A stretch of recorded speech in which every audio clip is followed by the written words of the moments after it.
त्यांनी म्हणून सांगितलं, पण आंदोलन हे थांबणार नाहीये. 29 ऑगस्टला आंदोलन होणार आहे. मला हे निर्णायक आंदोलन करायचं. शिष्टमंडळाच्या चर्चेनंतरही जरांगे पाटील आंदोलनावर ठाम. 29 ऑगस्टला करणार निर्णायक आंदोलन. मराठा आरक्षणाची अंमलबजावणी करण्यात सरकारकडून चुका झाल्या, मंत्री विखे पाटलांची कबुली. तर जरांगेंना आंदोलन न करण्याची विखे पाटलांकडून विनंती. अमरावतीच्या जिल्हा स्त्री रुग्णालयात व्हेंटिलेटरचा स्फोट, 3 नवजात बालकांचा मृत्यू. मुख्यमंत्र्यांकडून उच्चस्तरीय चौकशीचे आदेश. अमरावती दुर्घटनेच्या प्रश्नावरून आरोग्यमंत्री प्रकाश आंबेडकर निरुत्तर. घटनेबाबत पत्रकारांच्या प्रश्नांना आंबेडकरांचं थातुरमातुर उत्तर.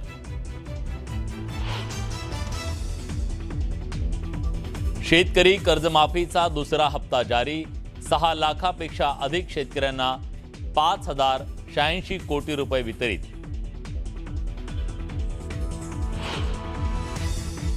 कांदिवलीत मराठी रिक्षा चालकांची मुजोरी, रास्ता रोको करण्याचा प्रयत्न. तर मीरा रोडमध्ये रिक्षा चालकांची अरेरावी, मुजोरी सहन करणार नाही, प्रताप सरनाईकांचा इशारा.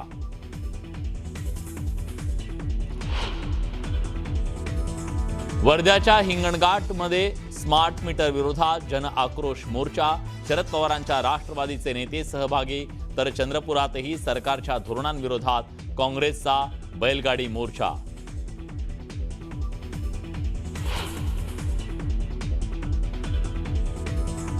जामखेडच्या आनंद मेळाव्यात आकाश पाळण्यातून तरुणी कोसळली, अपघातात तरुणी गंभीर जखमी.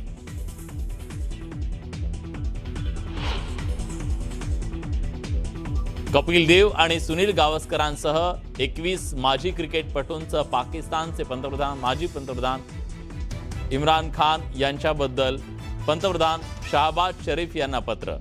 इम्रान खान यांना तुरुंगात उपचार देण्याची पत्रातून मागणी. बाबा रामदेव है, उन्होंने हर मर्यादा लांघ दी है और उन्होंने जो है जिस तरह की टिप्पणी एक महिला पर की है, सारा समाज शर्मसार है.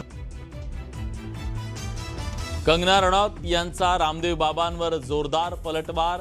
रामदेव बाबांच्या टीकेनंतर वादाला फुटलं तोंड.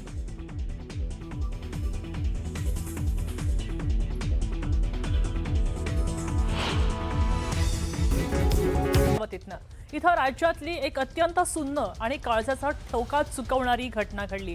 अमरावतीमध्ये जिल्हा स्त्री रुग्णालयाच्या नवजात शिशु अतिदक्षता विभागामध्ये म्हणजेच NICU मध्ये आग लागली आणि 3 नवजात बालकांचा मृत्यू झाला. या धक्कादायक घटनेनं राज्यभरात खळबळ झाली. प्राथमिक तपासानुसार व्हेंटिलेटरमध्ये झालेल्या तांत्रिक स्फोटामुळे ही आग लागली.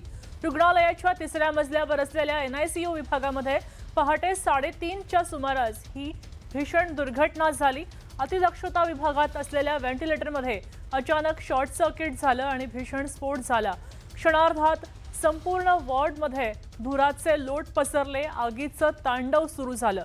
घटना घडली तेव्हा या वॉर्डमध्ये 9 बालकांवर उपचार सुरू होते. आग लागल्याचे कळताच डॉक्टर्स, नर्स आणि कर्मचाऱ्यांनी शर्थीचे प्रयत्न करत 6 बालकांचा जीव वाचवला तर 3 बालकांचा मृत्यू मात्र झालाय. धुरामुळे गुदमरलेल्या 6 बालकांना तातडीनं सुपर स्पेशालिटी रुग्णालयामध्ये उपचारासाठी हलवलं गेलं. त्यांच्यावर सध्या तज्ज्ञ डॉक्टरांच्या देखरेखीखाली उपचार सुरू आहेत. अमरावतीच्या रुग्णालयात नेमकं काय घडलं आपण समजून घेऊ. हॉस्पिटलला आग लागली आणि तिथं बालकांचा मृत्यू झाला. जिल्हा स्त्री रुग्णालयामध्ये नवजात शिशु कक्ष होता, तिथं ही आग लागली. पहाटे 3:30 वाजता मध्यरात्री खरं तर नवजात शिशु अतिदक्षता विभागात ही आग लागली. 9 बालकं इथं होती. व्हेंटिलेटरमध्ये स्फोट झाला आणि त्याच्यामुळे ही आग पसरली. इथं 3ऱ्या माळ्यावर हा शिशु कक्ष आहे आणि तिथं 3 नवजात बालकं होती, त्यांचा मृत्यू झालाय. 39 नवजात बालकांवर उपचाराची क्षमता या कक्षांची होती.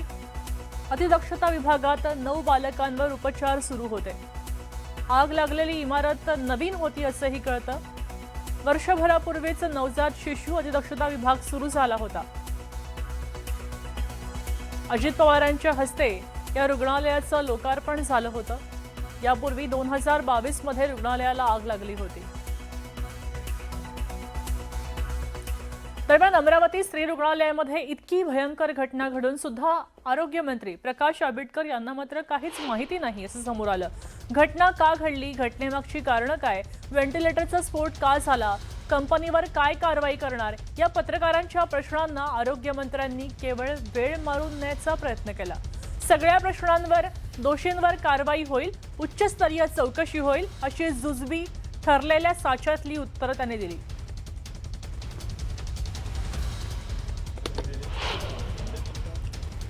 बिल्कुल आप बराबर बोल रहे हैं. सायरन तो पहले बजना ही चाहिए, उसके बाद स्प्रिंकलर की बात होगी.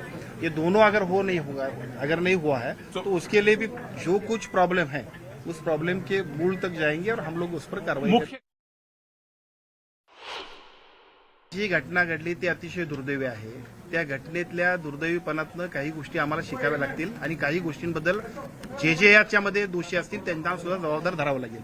मग व्हेंटिलेटरचा विषय असेल, इलेक्ट्रिसिटीचा विषय असेल, आमच्या यंत्रणेतले दोष असतील, जे दोषी असतील त्या कुठल्याही दोषीची गय केली जाणार नाही. नहीं, लेकिन वेंटिलेटर में आग लगने के लिए कुछ नहीं है ना. वेंटिलेटर क्यों सामने आ रहा? वेंटिलेटर में आग लगने के लिए ऐसा कुछ नहीं है सर. कोई नाही, माझी आपल्या सगळ्यांना विनंती आहे की जी घटना घडली ती अतिशय दुर्दैवी आहे.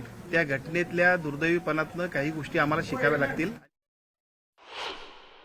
6 तारखेला वॉरंटी पिरियड मध्ये ते व्हेंटिलेटर होतं. 6 तारखेला संबंधित कंपनीकडून ते तपासणी करून घेतलं गेलं आणि आज आता 21 तारखेला 15 दिन बाद ही घटना घडलेली आहे. ते कंपनीचे अधिकारी येऊन तपासून गेलेले आहेत, तरी प्रॉब्लेम झालेला आहे. तर तुमच्या चौकशीमध्ये हाही मुद्दा अधोरेखित करावी. 6 तारखेला येऊन गेलेला इंस्पेक्शन हो गया उसका 6 तारीख को. अच्छा 15 दिन बाद ये वापस प्रॉब्लम आता है. आरोग्यमंत्र्यांच्या या उत्तरावर काँग्रेस नेत्या यशोमती ठाकूर यांनी संताप व्यक्त केलाय. सकाळी एवढे तास झाले, 3 वाजल्यापासून आता 3 वाजत आले, 12 तास झाले. 12 तासामध्ये निदान एक तिथे व्यवस्थित डॉक्टर तरी नेमायला पाहिजे होता ना, इंडिपेंडेंट इन्चार्जचा. देवेंद्र फडणवीसांना माझी विनंती आहे की यांनी या सगळ्या गोष्टीची नोंद केली पाहिजे आणि अकार्यक्षम मंत्री जर हे आरोग्य विभाग सांभाळत असेल तर त्यांना बाजूला सारलं पाहिजे. आणि तिथं जर ऑफिसर्सच्या नेमणुका झालेल्या नाही, निदान कमीत कमी ऑफिसर्सच्या नेमणुका तर करा. दरम्यान विरोधकांकडनं होणाऱ्या राजीनाम्याच्या मागणीवर आता आरोग्यमंत्र्यांनी काय उत्तर दिलंय तेही सविस्तर पाहूया. या सगळ्या प्रकरणात तुमच्या राजीनाम्याची मागणी केली जाते. तुम्ही या भेटी दरम्यान अभ्यास करून आलेला नाही असा आरोप केला जातो. माझ्या राजीनाम्याला जर प्रश्न सुटणार असेल तर तो सुद्धा देऊया आपण. सेन्सिटिव्ह हा विभाग झाला. याच्यामध्ये जवळपास 39 मुलं होते आणि त्यापैकी या ज्या कक्षामध्ये आग लागली तिथे 9 बालकं होती. नाही, आता त्याच्यामध्ये प्रथमदर्शनी मी विचारलं तर त्याचा त्या व्हेंटिलेटरचा स्फोट झाला एकदम आणि आग लागली आणि एकदम धूर झाला. त्याच्यामुळे आम्हाला चान्स नाही भेटला असं प्रत्यक्षदर्शी जे कर्मचारी होते त्यांनी सांगितले. आता चौकशी केल्यानंतर प्रत्यक्षात आपल्याला लक्षात येईल, त्याच्याप्रमाणे पुढील कारवाई करण्यात.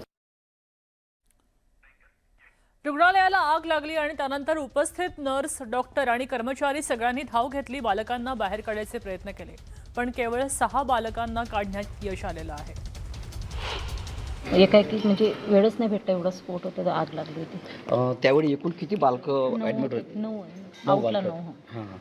9 होते. आम्ही प्रयत्न केला सर काढायचा, खूप म्हणजे असं सांगूच नाही शकत, पण तरी आम्ही आमचं बच्चू वाचवण्याचा प्रयत्न केला. आम्ही पूर्ण बच्चू काढले.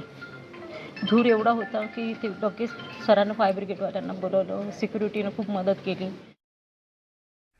या दुर्घटनेमध्ये नुकतेच आई वडील जे झाले होते त्या पालकांनी आपल्या कोवळ्या बाळांना गमावलंय. निशब्द, मन सुन्न करणारी ही घटना आहे आणि या पालकांच्या दुःखाला पारावर राहिलेला नाहीये. सगळं माझ्या आई बाबाला सांगितलं, मुलगा झाला, माझ्या भाऊसासऱ्याला सांगितलं मामा झाले म्हणून, तुम्ही गोळी झाली मला, मी रात्रभर झोपलो नाही. माझं बाळ खाऊन टाकलं यांनी लोकांनी. एक नर्सले काही नाही झालं, डॉक्टरले काही नाही झालं, माझ्या बाळाला झालं. अमरावतीमध्ये अग्नितांडव झालं आणि त्यानंतर विरोधकांनी सत्ताधाऱ्यांवर जोरदार टीका केली आहे. या कंपनीला हे कंत्राटदारानं जे हे मशिना पुरवल्या त्याच्यावर खऱ्या अर्थानं मनुष्यवधाचा गुन्हा दाखल झाला पाहिजे.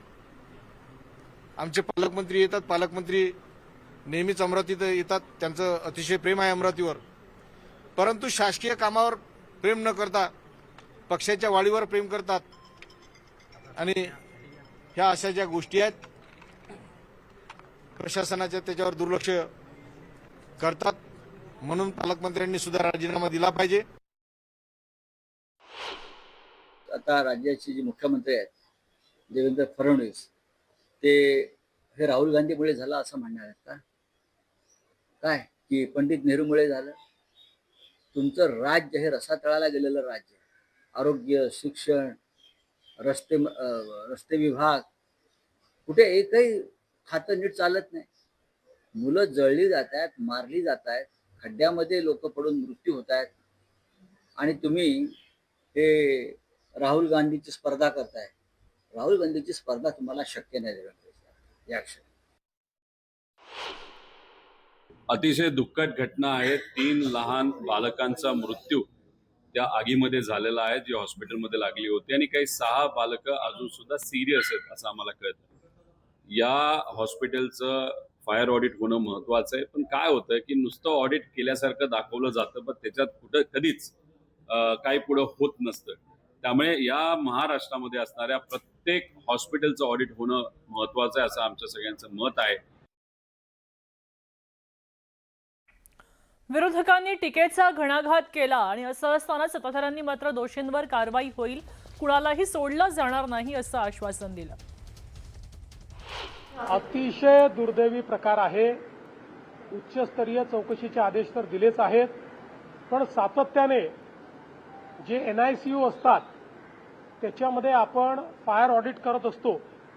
फायर ऑडिट केल्यानंतरही तिथे अशा पद्धतीनं आग का लागली, फायर ऑडिट केलं होतं की नव्हतं केलं, की कागदावर दाखवलं होतं की चुकीचं केलं होतं, या सगळ्या गोष्टीची चौकशी आता केली जाईल आणि अशा पद्धतीनं चिमुकल्यांचा जीव घेण्याकरता जे जबाबदार असतील त्यांच्यावर अतिशय कडक कारवाई केली जाईल.